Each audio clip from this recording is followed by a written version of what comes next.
Hello, Garland Nixon, hanging out with my good friend, Professor Danny Shaw, man, who's been doing absolutely fantastic work in Haiti and in the Caribbean and really all over the world for quite a long time. And we're going to talk about Burkina Faso. We're going to talk about Haiti and a lot of things that are going on there right now. Let's talk.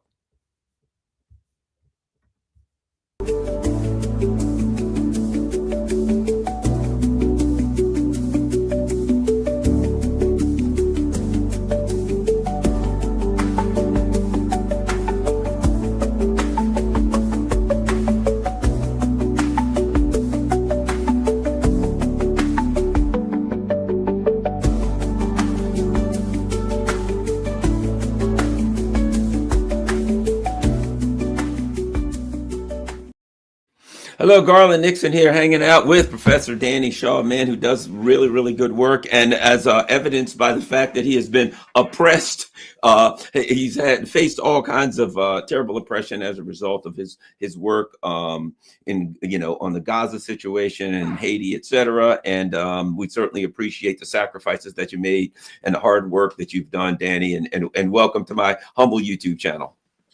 Good morning, brother. Good to see you. And yeah, not just myself, but you and so many others just for speaking critical truth to power.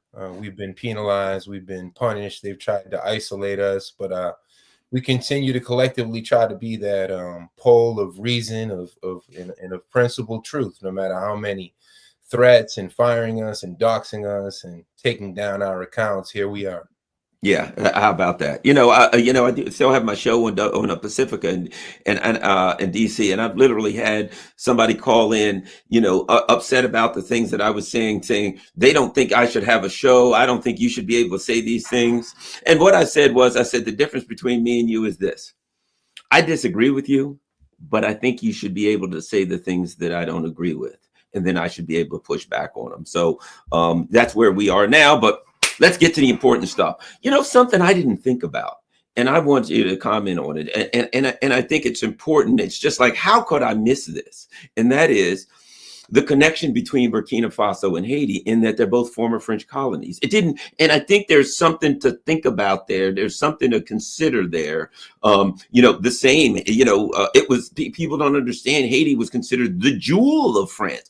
Like so much money came in from they're making sugar plantations and rum and all of this stuff. And of course, same with Burkina Faso in modern day times. Your thoughts on the French connection, shall we say?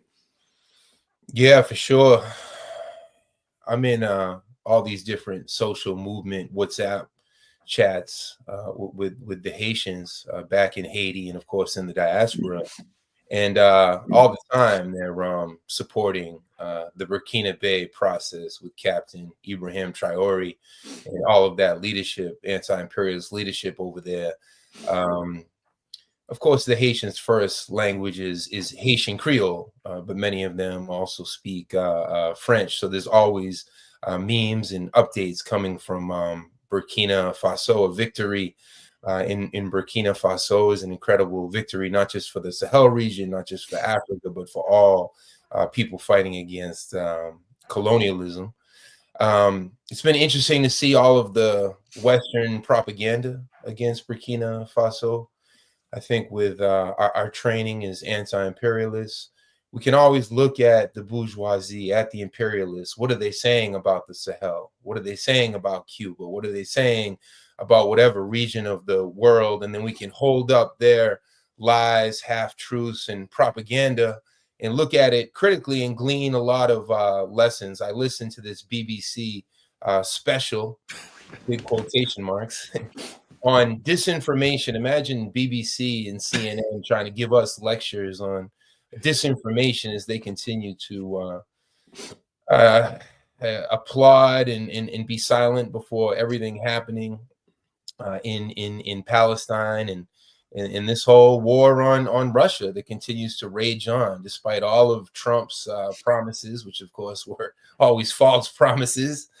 And the BBC did this whole special, and it was just this unfettered attack on everything that the Burkina Faso people, the people of Thomas Sankara, the people, which translates as the upright people. How beautiful. It was called the Upper Volta when they were still a French colony. So to even seize back the name, similar to how Jean-Jacques Dessalines, because it was called Saint-Domingue in colonial times, Haiti, and Jean-Jacques Dessalines went back to Haiti, which was the Arawak or the Taino word for land of many mountains. The original name of this land that we know today is Haiti. Yeah, let me ask you this. I certainly agree, man. Your thoughts on Traore? When the Traore government first took power, I was happy, and there's been so many coups in Africa, and I didn't know, is this just another imperial puppet, changing one puppet for the next? What's going on? And bit by bit, I started seeing things that made me say, this guy's. Is the empire that good, that they can use this kind of language? And now I've come to the conclusion this guy's the real deal.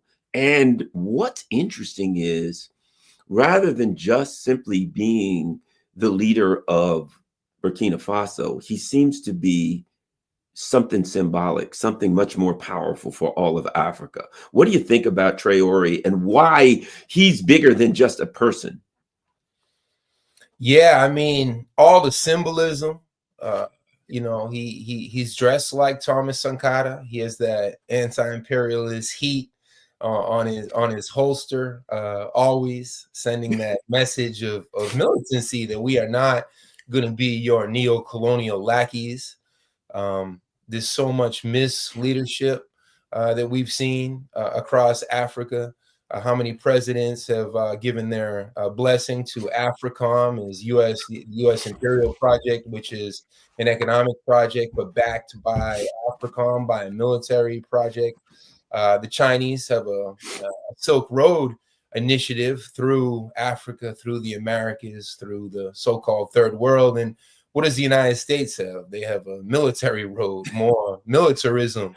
Whether it's in Djibouti or Ethiopia or against Somalia, and to see this type of youthful leadership, militant leadership. When we talk about Burkina Faso, we're talking about a country with a population roughly the same as Venezuela, in the range of about 25 million people. A diverse country, of course. All of those colonial borders drawn up by the French and the British imperialists, big surprise, they weren't taking into account any of the local interests. They're completely arbitrary. It's a country where about half the population identifies as Mosi. That's their first language. Then you have about 10% that are Fulani. And my old professor, Mahmoud Mamdani, whose son has been making quite a bit of popular noise here in New York City, running as a mayoral candidate, and we wish him well. But my old professor, Mahmoud Mamdani, of Indian and Ugandan heritage, he's one of the foremost scholars on colonialism and neocolonialism. And he always said, where the colonizers didn't find a division, they had to invent a division.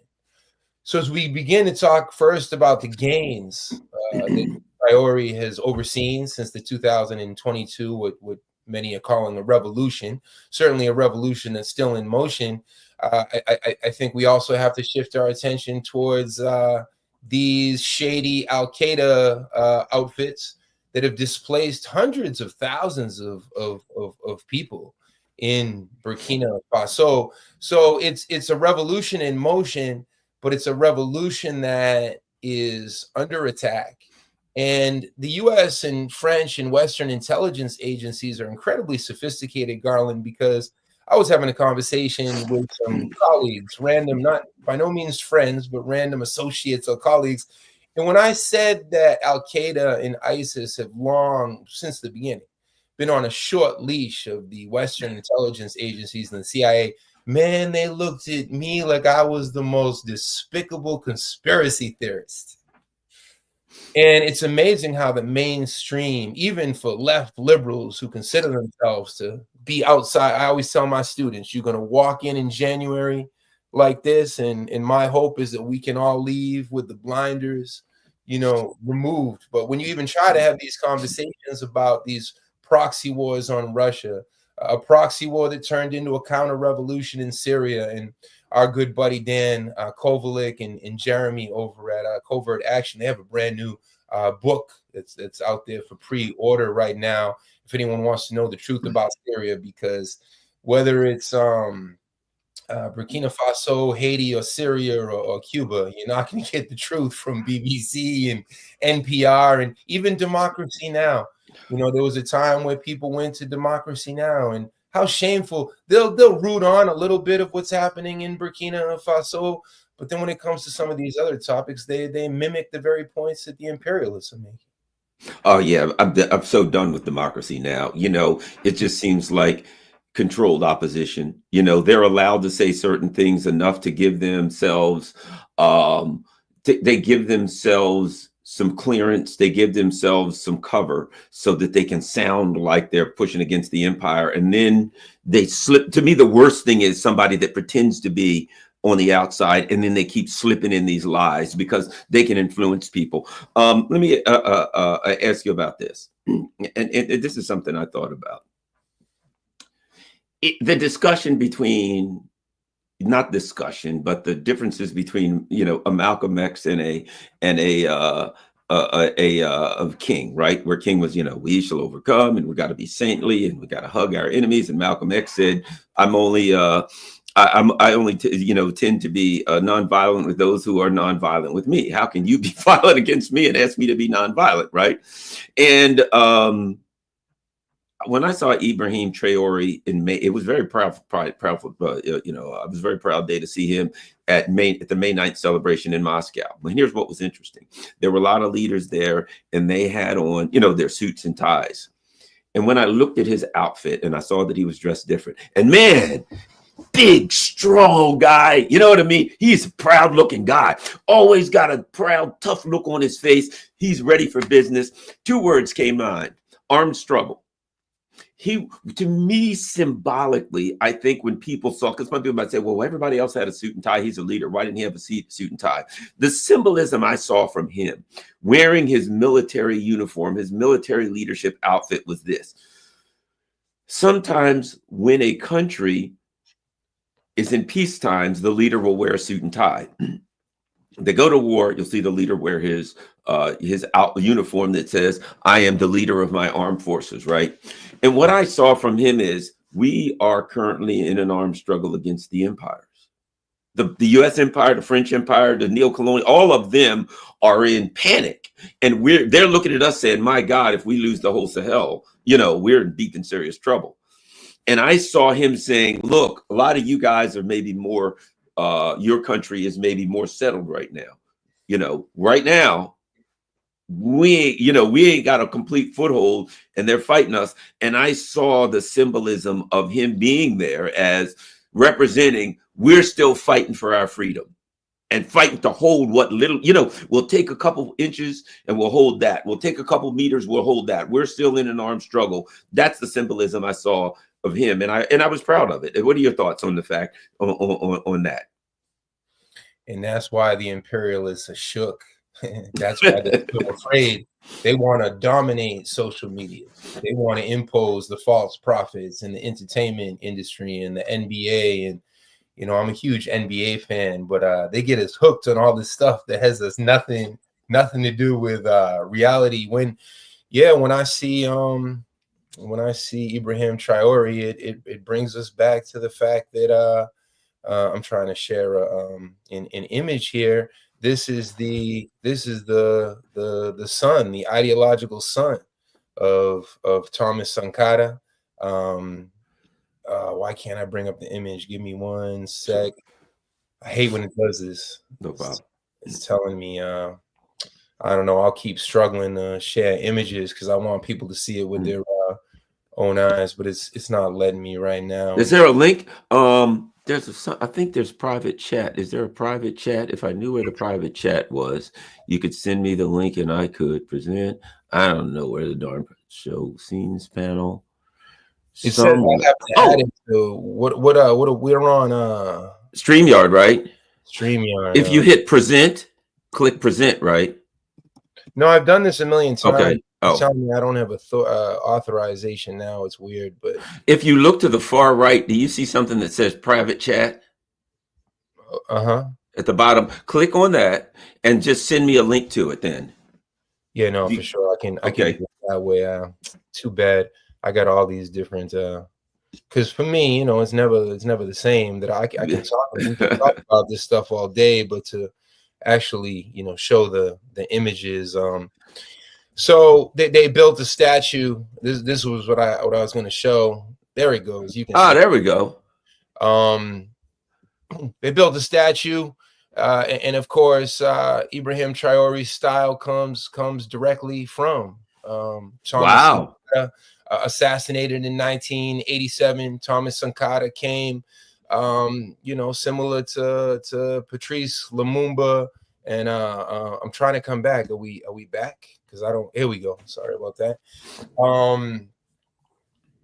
We could talk about so many, of course, Amilcar Cabral in Cape Verde. There's this incredible history of independent, anti-colonial African leadership, and how have they been met by these civilized Western powers with assassination, with more partition of African interests.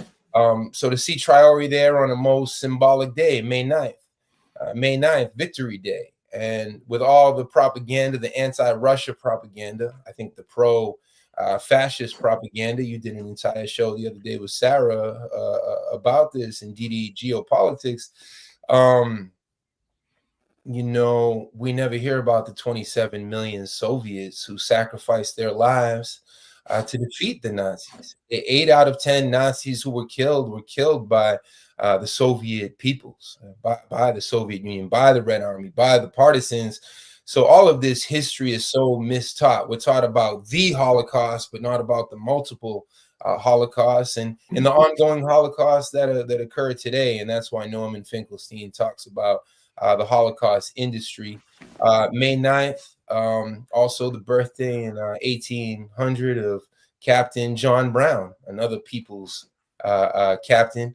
And May 9th is the day I know well. I turned 47 on May 9th. So shout out to all the May 9th birthdays out there. And something else that you brought up, of course, Malcolm. Malcolm just turned 100 on Monday. And another image that I wanted to share, we gathered at Malcolm's graveside out in where he's buried in there you have the image. This is at Malcolm's graveside on Monday. Malcolm X turned 100.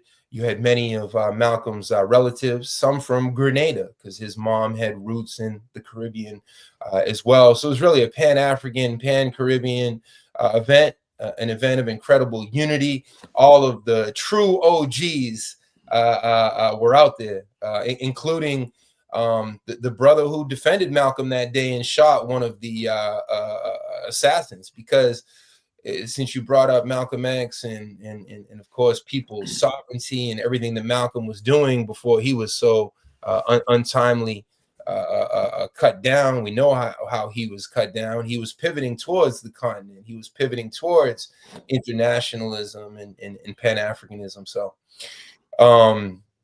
it was beautiful to be there. It was an all-day activity, and then in the afternoon there was a massive strike, march, and protest on 125th Street, the very streets that Malcolm used to organize and preach on, and everyone who believes around the world in freedom has a massive debt to Malcolm X, who's kind of like our Thomas Sankara or our Ernesto Che Guevara here in the U.S.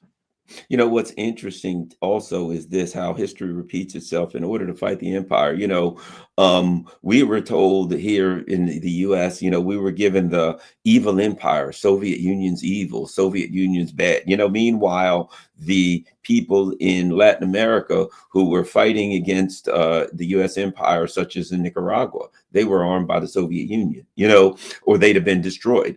The people all over Africa, it was the Soviet Union. Cuba was sending troops over, you know what I mean? And now we look in Burkina Faso, and let's face it, there's no way Ibrahim Traore's government survives if it isn't for Russia sending troops over. Now we see North Korea sending commandos over. So we see a repeat where the anti-imperialist forces recognize, and here's what I think is important.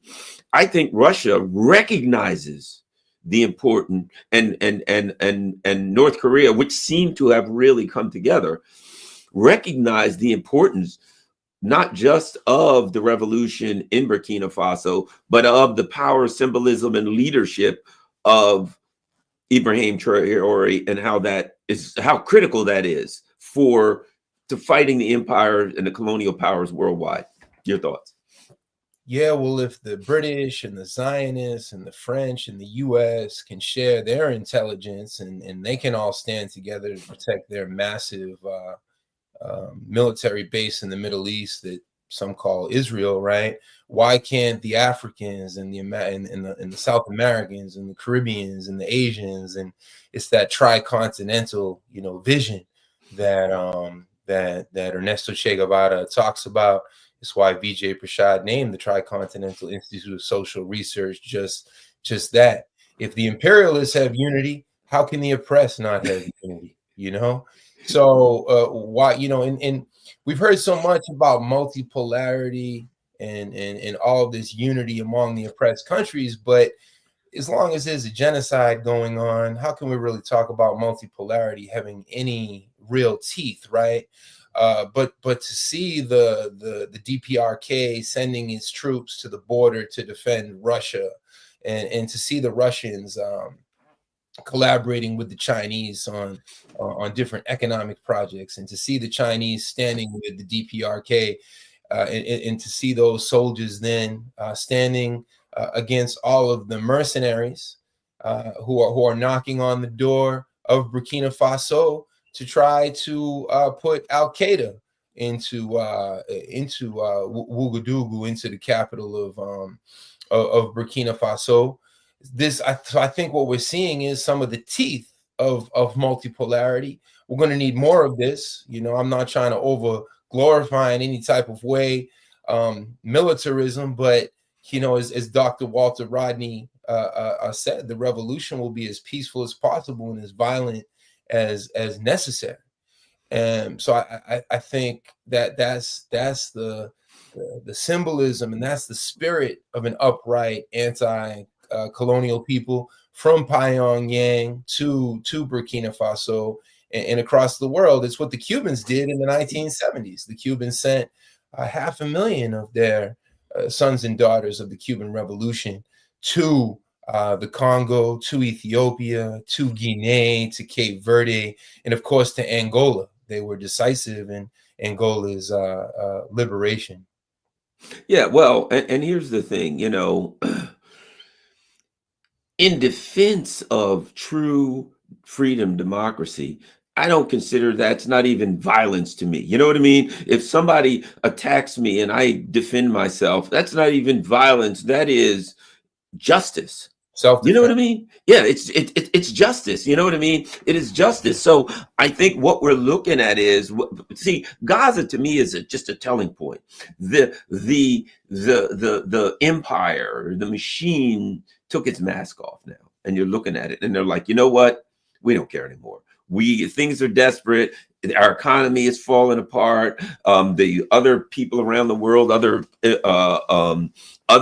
powers or great powers are rising, and we can't control. So who cares anymore? We'll just oppress the people in our own country who try to call us out for it. So I think when you look at Gaza and you see what these people are capable of, but I've always done. But now, in the sunlight in front of everyone, they're not at night, not trying to hide it, not even making excuses, in front of everyone, saying we will close the entrances to Gaza. We will stop food from coming in. And then they will just start throwing bombs on people who are sitting there, men, women, and children. When they get to that point, at that point, then you realize you can't bargain with Burkina Faso. You can't strike a deal with people like that. That's like they throw you in a cage with an animal that's hungry, that's trying to eat you. You can't make a deal with that animal. You've got to fight for your life. And I think that's what Burkina Faso and other places are learning from Gaza. As the American Indian movement and its leaders, Leonard Peltier, who's now free, and so many others told us, pacifism is a pathology. Pacifism is liberalism. So everything you say there about people's right to self-defense, and you can't reason with these colonial barbarians, is 100% on point. And the whole narrative around this genocide, Zionism has done everything, and Elon Musk and the billionaires have done everything to maintain a monopoly over what we know. They've gone after. I'm in all these different signal groups with educators and journalists and professors. We continue to be fired for standing up at the truth. We saw the president. They keep bringing in these interim presidents at my alma mater at Columbia University because they're never sure if the person's going to be Zionist enough and be willing to bully and lie and be sadistic enough. And they just had commencement day yesterday at Columbia, and they were booed to this transitional president was booed to the high heavens. And my buddy Mahmoud Khalid, who I worked with closely last year during the encampment at Columbia, goes before a judge tomorrow, and it's sickening what they've done, and they're doing it with a lot of aggression, a lot of bullying, and more people are standing up. You have this influencer. I could really care less about social media and influencers. That's why I think there's so many confusion, specifically around Haiti, which we'll get into. Because people don't know Haitians. People don't speak the Haitian language, Creole. So when they see something on YouTube, when they see something on X, suddenly overnight, you can watch one documentary and suddenly you're a Haiti expert, right? So social media has played this role, in the Zionists and the imperialists try to use social media to camouflage and whitewash all of their barbaric crimes around the world. And this influencer on YouTube, Theo Vaughn, just came out and he basically said, well, I really have no idea what I'm talking about, but this sure seems to be like a genocide. Of course, Zionism went crazy because one of their very own, they only give these pulpits, they take away your pulpit, they take away your platform. My goodness, you should be the one, you should continue to be on CNN and MSNBC and CBS, which is going through even a further monopolization as we speak. They need to hear voices like yours and so many other critical analysts out there, but they're afraid. So it shows that they can't carry out their renewed colonial drives and genocides without the worst forms of fascist propaganda. And I did want to transition a little bit just to the attacks on Burkina Faso, because this revival of Al-Qaeda in Western Africa, we're just led to believe they throw out these random statistics. They just make them up as they go, right? All Muslims or 20% of Muslims have terrorist inklings, and then they put out these surveys. And, a lie repeated 1,000 times, as Joseph Goebbels, the propaganda minister of the Nazis, taught us, becomes a truth. But people should know that this Al-Qaeda, these are mercenaries. These are Western mercenaries. It's the same playbook they used in Central America with the Contras against the Nicaraguas. It's the same thing they used with the paramilitaries in Colombia with Plan Colombia under Clinton and way back to 1948 when the war on Colombia and its modern iteration really began. So all of the Central American countries had a revolutionary wave in the FMLN, the Farabundo Martí de Liberación Nacional, in El Salvador. You had all these revolutions, and Reagan went into high gear, and Margaret Thatcher, and they had to arm these Contra armies. That's what we've seen in Syria. That's what we've seen in Lebanon in the 1980s, and that's why Hezbollah had to be formed. They never give us the actual social origins of the Hezbollahs and the other entities, which if we even mention, we get censored. So Al-Qaeda is not homegrown. It has all these affiliations to the Western intelligence agencies, to AFRICOM. It's our job as researchers, as analysts, to make that palpable, so people can see those connections. So that's their plan. And there was a massacre last week of hundreds of Burkina Faso army officials, not that far from the capital. I actually have a map, and the capital of Burkina Faso is basically encircled by these Al-Qaeda outfits. It's the same thing they did in Syria, and then they say, no, this is not ISIS. We'll just we'll give them these ISIS leaders new names, new identities, new suits. We'll bring them into our parliaments, and we can again try to pass them off as quote unquote leaders of democracy. The world's people are not buying it for a second. I traveled, recently. I was in Indonesia, and I was in Singapore, and I was in Malaysia, and I was in Greece. The world's people are not buying this stuff. But here in the belly of the beast, we're very divorced from the reality of the world because of all this propaganda. Most people don't have access to these types of critical conversations. 100% agree. We've done we've been doing an hour here. We've done 30 minutes on. We don't necessarily have to have a dividing line. We can talk about both, but I did want to transition to Haiti.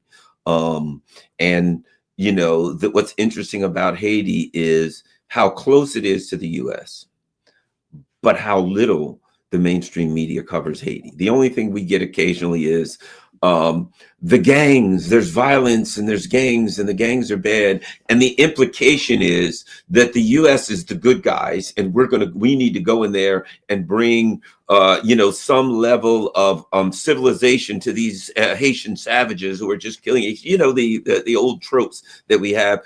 Give us what's happening in Haiti, an update on what we need to know, what people, because I'm sure there are a lot of people that watch this that know little to nothing about Haiti, really. So kind of like an update for people who don't know much about Haiti, who need to know like a little bit of how we got where we are and where we are now.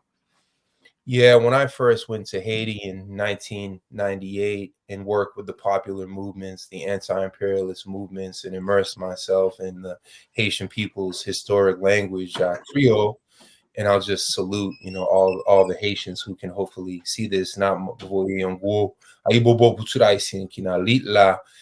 Just extending a traditional, greeting. They told me back in 1998, they said the war on Haiti is an informational war. It's a media war. They want us to think there's nothing of worth in Haiti, in the Haitian people, in Haitian culture, in the land, in the agriculture, in the mountains, in the spirituality.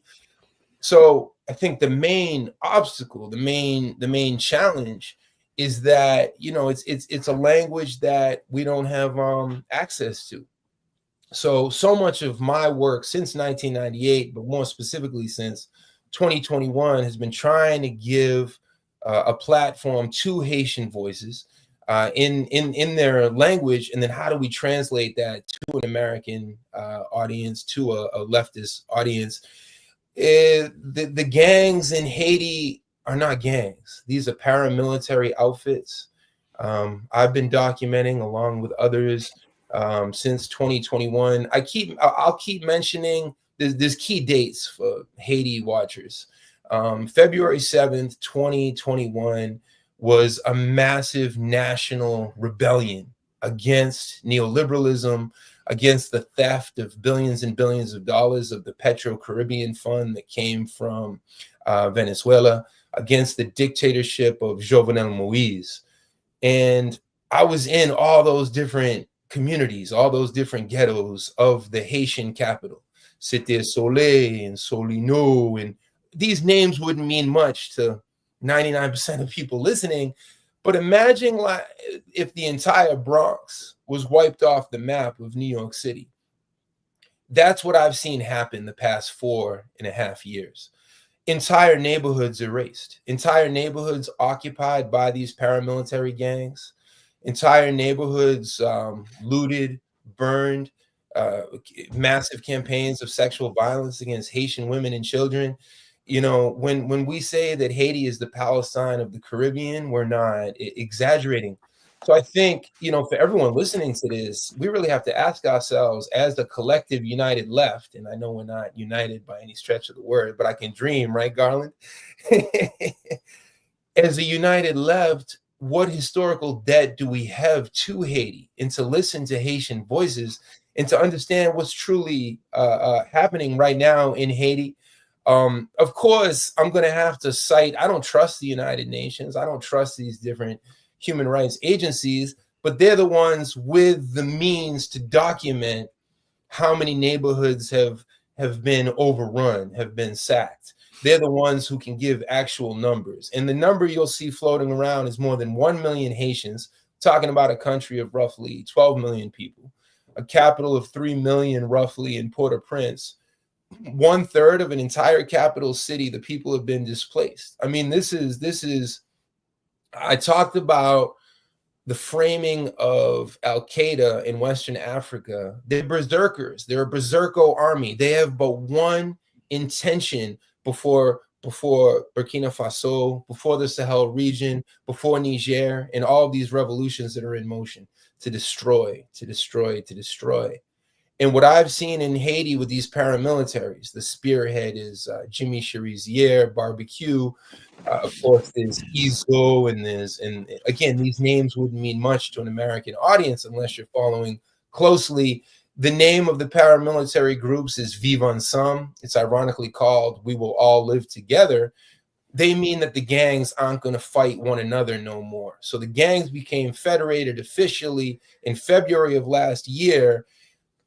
What we call the gangs is actually an extremely sophisticated infrastructure, which is overseeing massive amounts of cocaine trafficked up from, and Gustavo Petro speaks about this openly now in his cabinet meetings. And we're talking about a massive amount of cocaine coming up from, specifically from Colombia, but also from Peru and the corrupt Dina Boluarte regime there. We just saw the narcos win an election in Ecuador. And Haiti is the ultimate transshipment point. And so much, my entire Haitian section, I actually have an entire study coming out about the geopolitical economy of cocaine in Haiti over the past few decades. And then you have all the guns coming from where else? The United States.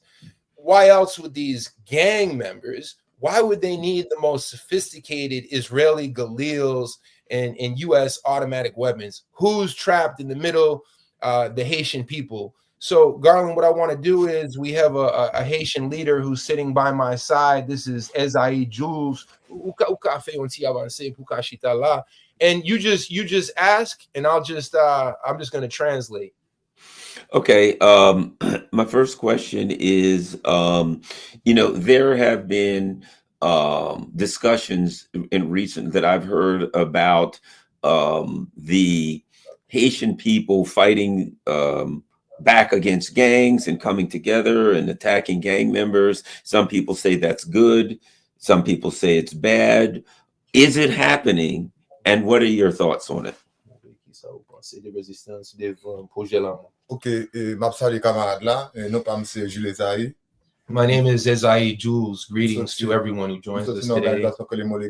I'm a representative of Moligaf, the movement of all Haitians for equality and liberty. Présentement ici, moi sorti dans quartier populaire que groupe gang qui gagne en tête yo vivent ensemble t'es arrivé récupérer faire de pression sur nous dans quartier populaire ça qui c'est Solino. I'm from a popular neighborhood or a ghetto called Solino, and we were victims or survivors of this paramilitary gang alliance. Malgré 19 mois de résistance qui était sorti de 3 mars 2023, mais 13 novembre 2024, groupe gang yo t'est arrivé qui contrôle espace ça. We've been resisting since March of 2023, but unfortunately, 14th of November, our neighborhood of some 125,000 Haitians fell despite all of our resistance. Depuis 4 ans, nous connaissons après assassinat président Jovenel Moïse, il y a une agressivité groupe gang yo a fait, surtout dans le centre-ville Port-au-Prince.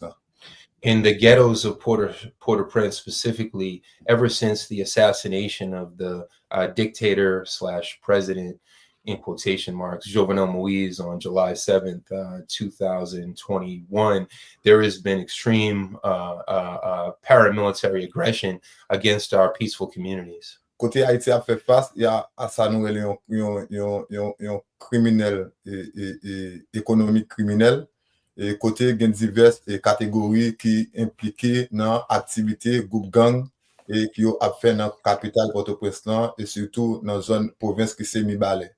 We have to understand that the gangs are wrapped up in all types of criminal economic activities, and it's spreading out from the Haitian capital. They're taking more and more territory in Latibonite, which is the department or province directly to the north, and they just attacked last month the town of Mibale.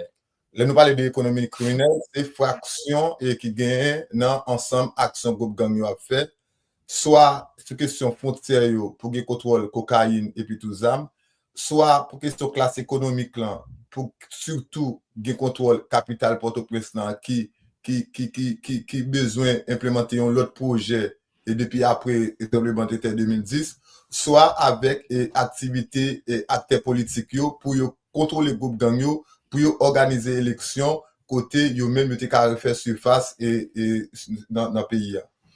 He's saying that similar to what I was describing in Burkina Faso, the gangs function as a type of berserker force. Their mission is to destroy, to destroy, to destroy. Similar to the gentrification we see right here in New York City, are they trying to gentrify all of Port-au-Prince? So we have to look at the criminal activity coming from the Dominican border. And this is all after 2010 and the massive earthquake that shook us. But the gangs function, even in the economic sense and in the criminal sense, as the proxy powers of the Haitian bourgeoisie and their foreign U.S. backers. Pour répondre à la question que Jean et résistance temps c'est que depuis l'histoire d'Haïti, le peuple haïtien son peuple qui toujours fait de résistance face avec projet. Même de face avec projet, nous connaissons que Jean peuple haïtien a participé dans et casser projet impérialiste à l'époque là et surtout ce question esclavagiste et nous connaissons que Jean haïtien a participé dans résistance occupation américaine là. We know about there's a lot of admirers out there about Haitian resistance. Of course, our resistance to French slavery and French colonialism, our resistance to the 1915 to 1934 U.S. military occupation, our resistance today to two different types of occupation, but both represent an occupation of the Haitian people, the paramilitary occupation and the ongoing Kenyan and Salvadoran and foreign mercenaries who are occupying us as well. So we've always believed in resistance and we continue to resist. Et depuis dernière année, ça par rapport avec agressivité groupe gang yo a fait sur population haïtienne et côté population haïtienne était sorti tête yo comme légitimité et comme une réponse par rapport avec mépris pouvoir a fait non pas aider population sécuriser tête yo. Côté population, tu es sorti avec une alternative qui est les bois calés, qui sont des outils côté peuple a dit non, les mêmes faut qu'ils baillent tête de justice et par rapport avec agressivité, groupe gang a fait surtout dans le quartier populaire. There was a spontaneous, organic resistance to the death project, to the death squadrons. Or the paramilitaries, and our movement, which popped up organically, was called Bois Calais. We could translate that not word for word. It wouldn't make sense in English if I translated it word for word, but we set up our own brigade, kind of like vigilante brigades, where we had to defend our own communities and our own families against these paramilitaries who were trying to take all of Port-au-Prince. At this point, they have somewhere between 80 to 90% of all of the capital city. So I'll pass it back to you, Garland, so you can ask the next question. And I know it's a bit cumbersome, takes more time with the translation, but I'll follow your flow as long as you want to interview Esaïe. La fin la question pour m'a traduit. Oh, you're on side. You're muted. Here's my question, and sometimes it may seem simplistic, but I want to make sure that people that don't know anything at all about Haiti really get an understanding. It seems to me that Haiti has no official government to maintain order, that it's the official government seems to be just an entity that's working for outside forces, that basically the people of Haiti are left to fend for themselves. Question qui m'a posé au Kounia, peut-être c'est une question pour simple, mais pour tout le monde qui comprend ça passer là, gouvernement qui est là, est-ce que c'est un gouvernement officiel, est-ce que vous avez fait confiance, est-ce que c'est un parce qu'il semble que c'est un gouvernement néocolonial. Oui, bon, gouvernement qui est là, il est sorti par rapport avec la crise dernière année ça yo. Nous connaissons depuis 2018 et un mouvement social haïtien était en mouvement par rapport avec l'argent qui c'est l'argent pétro-caribé côté pays voisins Haïti, pays amis États-Unis et Haïti qui c'est Venezuela, te bay Haïti un support.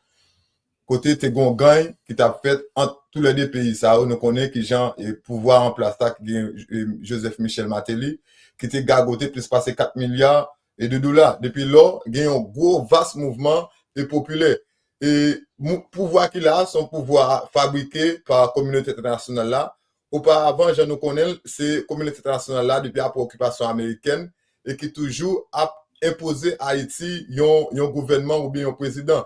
Si nous prenons Joseph Michel Martelly, côté il était 5e dans la dernière élection qui était organisée en 2011, côté par rapport avec famille Clinton, t'es imposé pour aller dans le deuxième tour. Et depuis là, Haïti a fait face avec une ingérence communauté internationale. Côté c'est eux-mêmes qui toujours a imposé de président, de gouvernement, de chef police, de quelle que soit catégorie politique dans le pays, c'est le gouvernement états-unien qui toujours a influencé choix ça.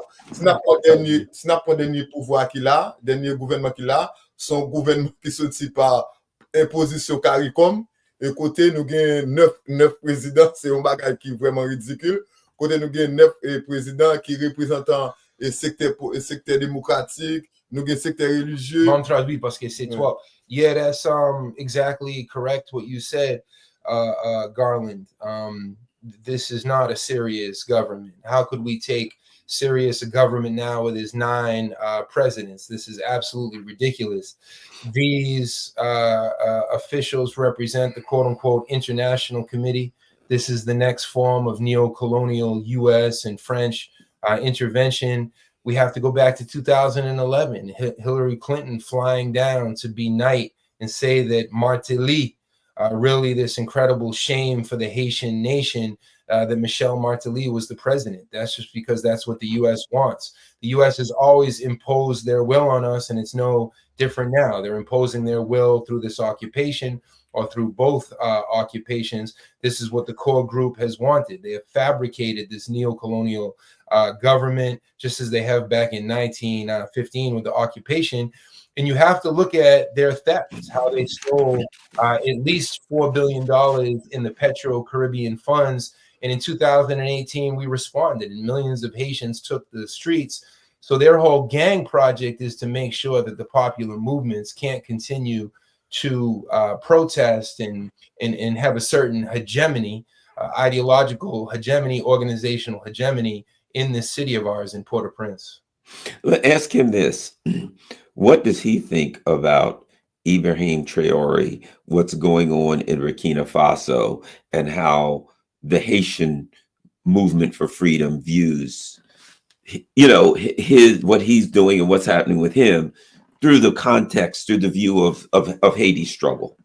Et ou même tant qu'on représentant, un porte-parole mouvement révolutionnaire populaire Haïti, qui ça qui nous même a pensé de Burkina Faso avec capitaine commandant Ibrahim Traoré? Bon, c'est une bagaille qui est vraiment conjoncturelle. Et une bagaille y arrive faire tout, c'est parce que gon réveil et qu'a fait en Afrique là, qui fait il mettait Haïti dans cette situation ça pour pas ouais un exemple et qui a fait.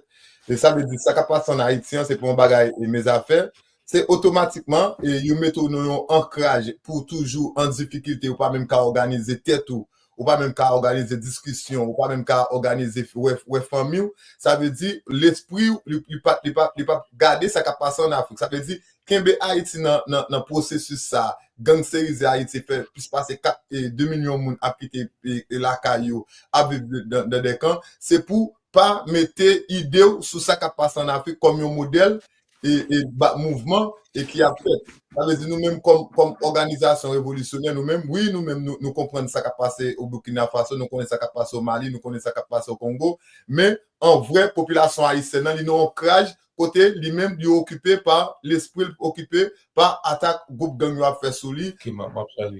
Yeah, for us as revolutionaries, for us in the popular movement, it's the new African dawn. It's incredibly motivating. What Burkina Faso is doing is what we've been trying to do for so long.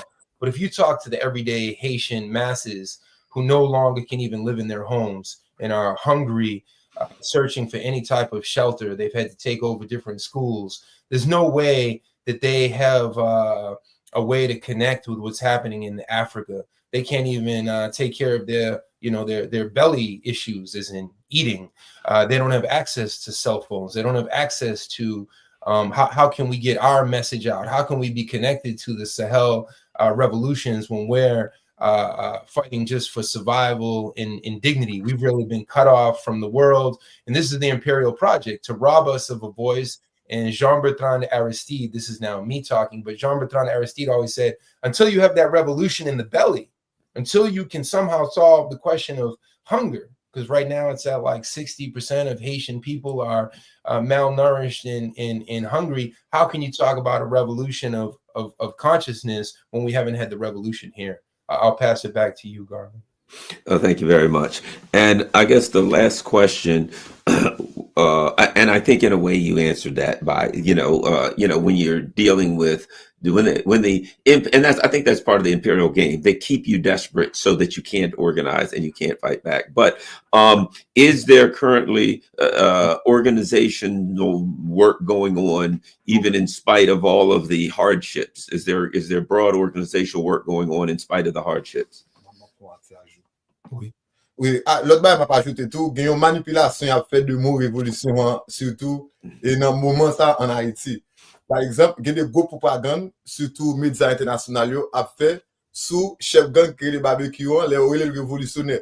Ça veut dire automatiquement peut pas ici entendre ou dit barbecue révolutionnaire et puis tout ou attendre et commandant et Burkina Faso révolutionnaire. Ça veut dire non, il y a une difficulté pour comprendre qui ça qui vrai.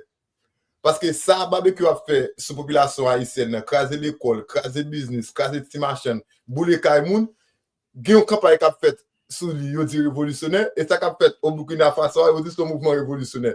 Mais malgré ça, la population haïtienne, elle connaît, il y a des exemples révolutionnaires. Premier révolutionnaire monde là-bas, qui c'est Jean-Jacques Dessalines. Mais c'est toute une manipulation internationale à faire par rapport avec concept révolution, les yo mettez barbecue comme un révolutionnaire par rapport avec le mouvement l'a fait en Haïti sur base que livrer changer le système. Pendant ce temps, nous connaissons c'est les services impérialistes américains l'a fait, les lab courir des populations américaines haïtiennes et qui te une pratique la vie, qui te un mode de la vie, côté qui était en dedans espace et l'étape survivre là. Mais je nous dis non, il y a une manipulation qu'a faite par rapport avec médias, surtout médias internationaux, les a fait de gros propagande, fait de l'interview ensemble avec et barbecue pour faire que le peuple haïtien connaît, c'est révolutionnaire, c'est une manipulation à faire pour cracher sous mot ça qui est les révolutions. He's saying, first, we also have to understand as I respond to your question about who are the true popular organizations resisting right now. There's been so much propaganda and misunderstanding around this figure named Jimmy Cherizier or Barbecue, and people trying to call him a revolutionary. And we see in Burkina Faso what a true revolution is. And the Haitian people know what a revolution is because the Haitian people made a revolution in 1804. We're the daughters, we're the sons of Jean-Jacques Dessalines, of true revolutionaries. And in Burkina Faso, are they destroying schools? No, they're building schools. That's revolution. But what we see in Haiti with Barbecue, the spearhead, the leader, the warlord of this Vive Ensemble Alliance, what we see is the destruction of everyday life. The Haitian people, we always had our lifestyle. We had our voodoo. We had our cultural practices. All of that has been interrupted. We're displaced. And then you see all of this manipulation to serve U.S. interests. And they spit on the word revolution, and they spit on the example of a Haitian revolution when the media, and specifically social media, manipulates what's truly happening in Haiti. Yes, we do have a revolutionary movement. He works with an organization called Molegaf that everyone can look up. But the left in Haiti has been completely beheaded. The left in Haiti, and that's really why there's so much confusion in terms of barbecue, because it was this huge void. He was talking about the void. And that's a question we have to ask ourselves. 4 years ago, you had millions and millions of Haitians organized in local neighborhood organizations and peasant organizations and women's organizations. And today, because once a paramilitary takes over your neighborhood, you have to leave. You have no right to organize.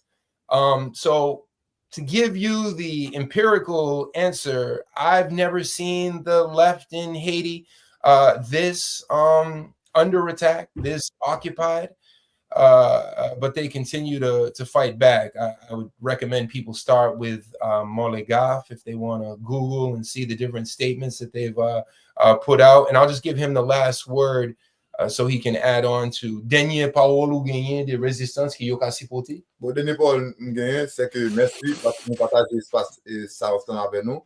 Et malgré le silence sur ce qui passe en Haïti, et Haïtien toujours croit dans la question de solidarité et toujours fait message dans le passé pour nous connaître, peuple haïtien, ils ont difficulté et côté de l'agressivité qu'a fait par rapport avec l'impérialisme américain. Et côté, il n'y a pas voulu Haïti toujours by de exemple et révolutionnaire. Ça veut dire nous toujours croire dans la solidarité et amis, dans la solidarité et famille, dans la solidarité et organisation pour nous continuer à discuter, faire international là, faire l'autre monde connaît et vraiment qui ça et qui a passé en Haïti et à moi là et à Ibo. All right, he says, thank you so much for offering this space. We're really breaking the silence right now, the silence that surrounds the reality of my city of Port-au-Prince and the Haitian people, because this is what imperialism is afraid of. Imperialism is afraid of an upright Haitian people, the same thing that Ibrahim Traoré is doing. They're afraid of our example historically, and it's so important to be able to reach an international audience with what we're truly going through. So continue to follow our work. They don't have the same access to social media that we have. So that's why I've done so much research and writing, trying to provide this platform to the Haitian voices. But okay, not Pali. Okay. Well, thanks a lot, Danny. Certainly appreciate it. And where can people find you online? I'm at do you have time for just a few more points on Haiti? Sure. Yeah. Go ahead. Another 5 minutes or so we got to run. Yeah, but go ahead.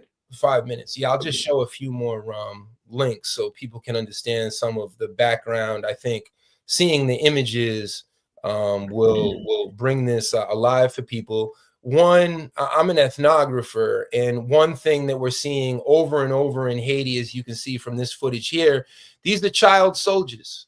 These are kids who are hungry. They're from the ghettos. They have no future. Next thing you know, they get an AK-47. These are 14-year-olds. These are 17-year-olds. So we have to begin to analyze the child soldier, Haiti's child soldier phenomenon.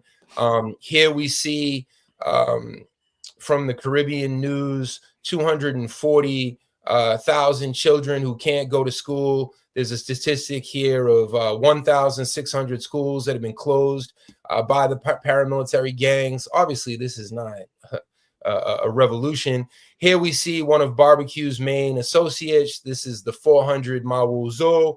You can see them counting up, all of their money. Then they go into the street sometimes, similar to Pablo Escobar, and they start passing out wads of cash to random people. But before a hungry people, and then you have massive flows of cash coming in through the cocaine, and the people are desperate. People don't want to work for the gangs, but they really have no choice.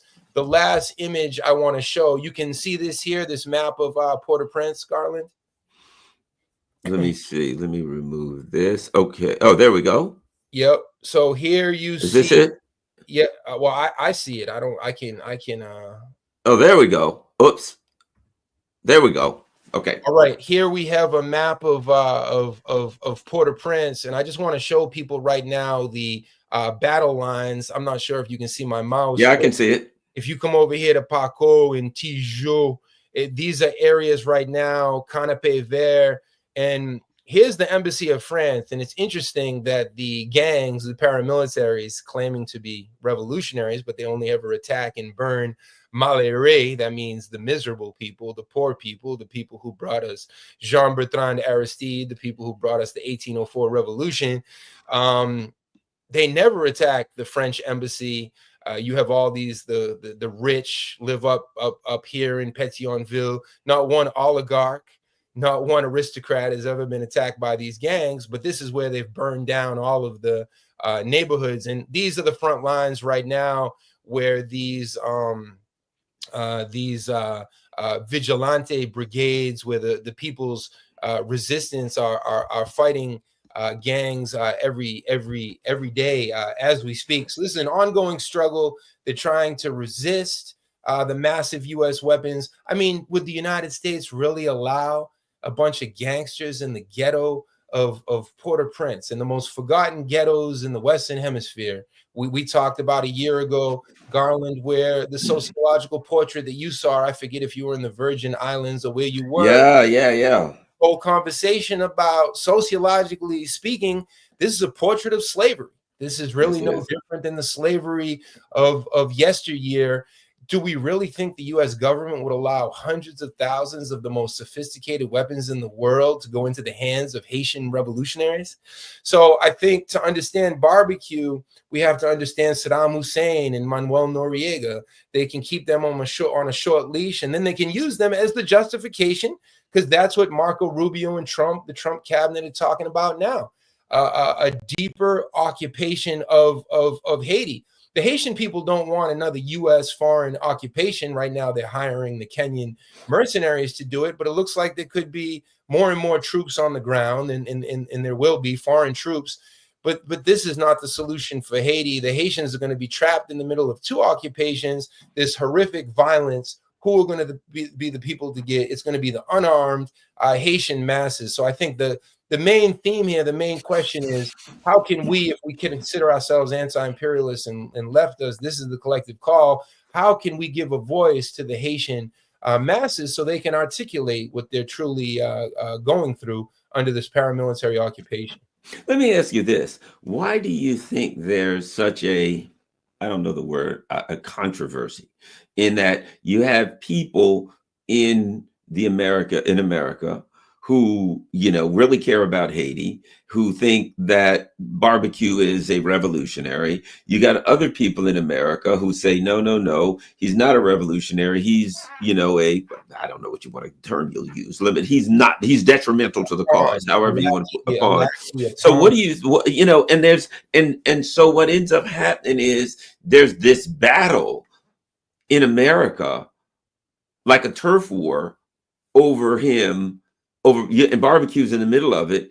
And then what ends up happening is the Haitian cause ends up suffering, which is, anyway, your thoughts on, what I'm talking about? I don't know, being on the outside, I don't understand, but I see this thing that I don't understand.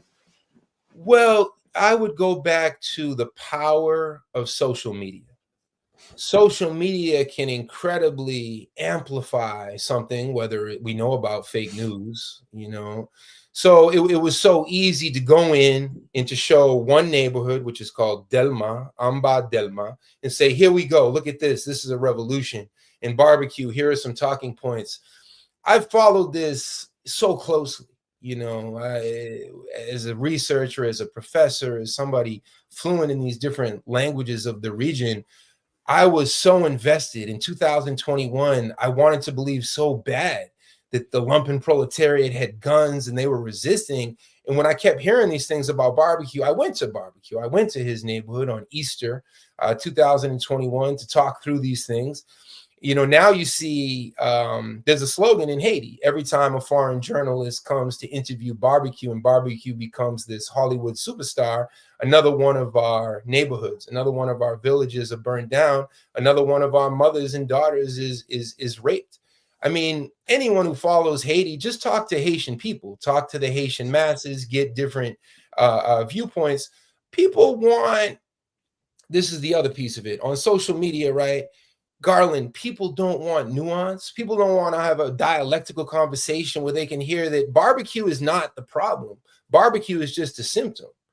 Whether the Haitian masses get rid of barbecue or the U.S. imperialists come in and get rid of barbecue, which sounds increasingly like what could happen. That's what they've been promising to do. Well, it would be no different than the U.S. imperialists going into Iraq and going in 1989 with the Christmas invasion against Panama. So we understand that U.S. imperialism, this is the definition of full spectrum dominance. They can create these puppets to do their bidding, and then they can remove those puppets when it no longer serves their interest. It's the CIA, it's the State Department that puts Trujillo. We haven't mentioned the Dominican Republic at all, which really, if we want to do a... Oh my gosh, yeah. Oh, that's a whole show there. If we want to do a part 2, because we didn't even mention Cuba and my latest research on Cuba, which I can close with, but we have 2 huge pieces. We have Cuba and where it's at with the ongoing Marco Rubio Secretary of State attacks, and we have the Dominican Republic where I've been writing since 1998. This is really what motivated me to learn Haitian Creole. Haitians in the Dominican Republic, to be Haitian in the Dominican Republic is to be Palestinian in Palestine.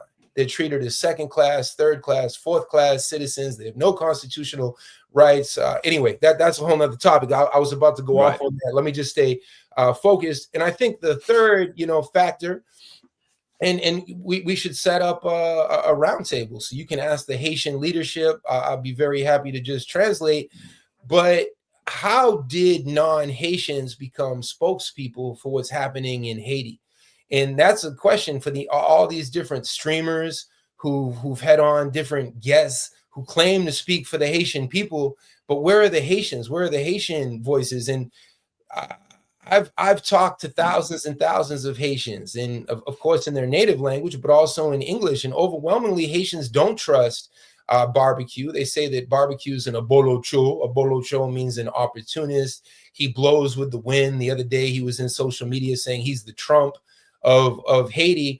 But every time there's a massacre, just similar to a U.S. politician, they're not going to tell you the truth. So every time there's a massacre, he tries to cover it up and say, no, that was the police. And those are the ones that are gangsters. But anyone who takes Haiti seriously, forget about barbecue for a second. This is not about barbecue. Barbecue has some type of hegemony as a warlord in several neighborhoods of Port-au-Prince.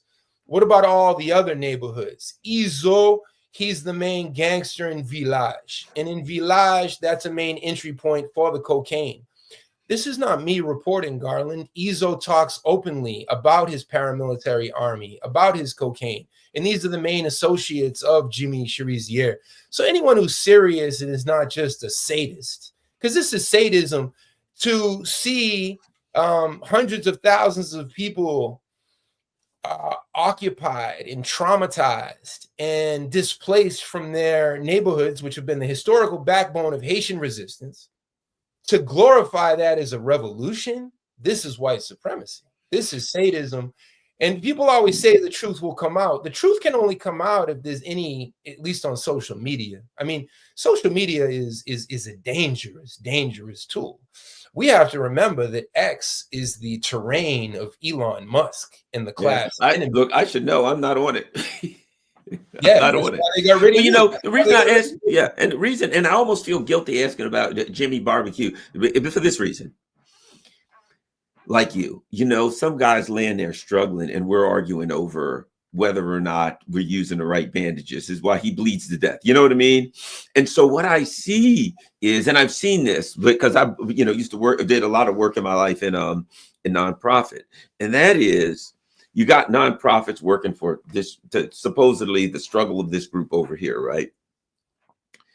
And they're fighting over who's going to get the next grant from who got a Ford Foundation or whatever. They're fighting over who's going to get the most TV time. They're fighting over, you know what I mean? And what ends up happening is the people who need the help are struggling. And then the people here who are fairly comfortable are we're comfortable enough here to argue over Jimmy Barbecue. You know what I mean? It's like nice and comfortable, man. I can turn the air conditioner up, the heat up, go in there for refrigerator and grab something cold to drink. And then we can argue about Jimmy while the people there have none of the above. And so I guess that's why I bring him up. And in a way, it's kind of paradoxical because you know what I mean? If you know what I'm getting at, like, of course, I get it. It's like, man, I want to focus on the people, on the struggle. And it's like my contradiction now, because now I'm like, I don't talk about Jimmy, and I say, look, if we all feel that we got to work for the Haitian people and do everything we can for the movement, what are we doing? But I don't know how to do that without asking a question and then I'm in the, you know what I'm getting at? No, 100%. And I think it's important to reiterate, this is not about Jimmy Cherizier Barbecue. Yeah. He's merely a symptom. Jimmy Cherizier is not the one that historically for decades has owned the ships and the private ports, this whole cocaine industry. We're talking about close to a $1 trillion industry.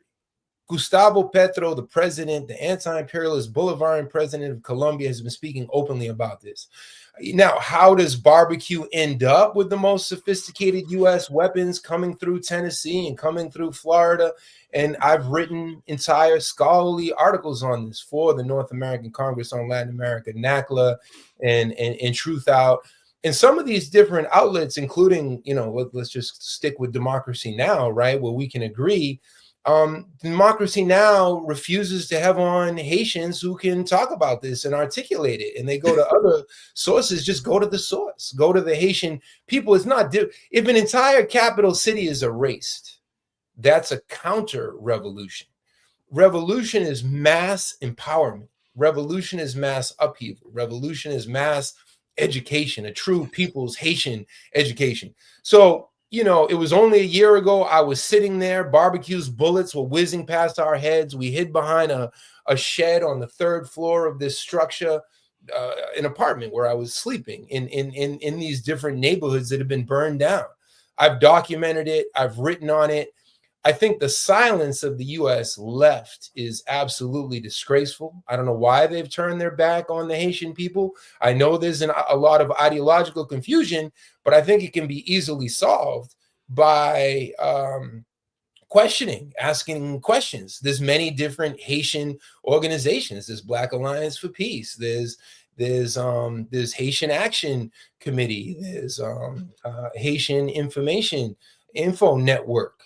Go to the different Haitian organizations. There's Comocoda, Committee Against Dictatorship in Haiti. There's no justification for anyone to be ideologically confused, but hey, social media rules the roost, not true journalistic, sociological contributions. That's why, and this isn't something that can be explained in 1 minute. You got to peel back all of the layers. People can follow my work at Prof. Danny Shaw. I have a website. I have, of course, social media, no matter how much we're delisted and censored. I have a whole study coming out about the cocaine trade and who benefits and who hurts. Gustavo Petro, to share this quote, he said, for 1 ton of cocaine to make its way up through the Caribbean, from Colombia, from Peru, into Haiti, and then to be distributed, whether it's going to Spain or it's going to Miami or New York, how many Haitians have to die?